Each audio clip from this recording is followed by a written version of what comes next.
মাছির দুই ডানা নিয়ে হাদিসে যা বলা হয়েছে। আমাদের সমাজে পরিচিত ক্ষুদ্র প্রাণী মাছি। এটি এমন এক প্রাণী যাকে কমবেশি সবাই ঘৃণা করে, বিরক্তি বোধ করে। আমাদের অনিচ্ছা সত্ত্বেও অনেক সময় খাবারে মাছি বসে। এতে বিভিন্ন ব্যাকটেরিয়া ও ভাইরাস থাকে, যা মানুষের স্বাস্থ্যের জন্য ক্ষতিকর।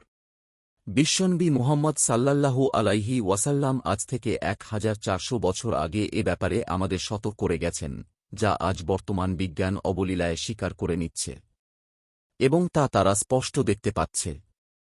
ওবায়েদ ইবনে হুনায়ন রাদিয়াল্লাহু আনহু থেকে বর্ণিত, আমি আবু হুরায়রা রাদিয়াল্লাহু আনহু কে বলতে শুনেছি, নবী সাল্লাল্লাহু আলাইহি ওয়াসাল্লাম বলেছেন, তোমাদের কারো পানীয় দ্রব্যে মাছি পড়লে সেটাকে তাতে ডুবিয়ে দেবে। অতঃপর তাকে উঠিয়ে ফেলবে, কেননা তার এক ডানায় রোগ থাকে আর অন্য ডানায় থাকে রোগের প্রতিষেধক। বুখারী, হাদিস 3320। অন্য বর্ণনায় অতিরিক্ত শব্দ এসেছে, আর মাছি খাবারে পতিত হওয়ার সময় ওই ডানা নিক্ষেপ করে, তাতে রোগ জীবাণু থাকে। কাজেই তোমরা তাকে পাত্রের মধ্যে ডুবিয়ে দেবে। আবু দাউদ, হাদিস 3844। ইবনুল কাইয়ুম জাওজি রহমাতুল্লাহ আলাইহি এই হাদিসের ব্যাখ্যায় বলেছেন, মাছির মধ্যে এক ধরনের বিষ আছে, দংশন করলে মানুষের শরীর ফুলে যায়। আর অন্য পাখার মাঝে বিষ নিবারণের উপাদান রয়েছে।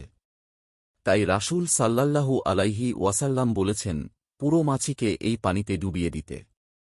এতে করে যদি সে পানি পান করে, তার আর ক্ষতি হবে না।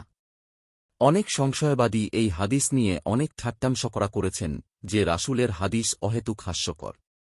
অথচ বর্তমান বিজ্ঞানীরা মেনে নিয়েছেন কোনো ধরনের কথা ছাড়াই। জাদুল মাদ 4 ডিভিশন 111। এই বিষয়ে মিশরের প্রাণী গবেষণা ইনস্টিটিউটের অধ্যাপক ড মোস্তফা ইব্রাহিম হাসান হাদিসের বাস্তবতা প্রমাণ করার জন্য 4 ধরনের মাছির মধ্যে এ নিয়ে জরিপ চালান। সেখানে তিনি দেখতে পান যে মাছির একটি ডানায় অনেক জীবাণু আছে আর অন্য ডানায় সেই জীবাণুনাশক আছে। আল ইত্তেহাদ আরবি অনলাইন। আপনার একটি শেয়ার হয়তো কারো জীবন বদলে দিতে পারে। সাদকায়ে জারিয়া সওয়াব পেতে ভিডিওটি শেয়ার করুন। সোর্স: ইসলামী জীবন, কালের কণ্ঠ।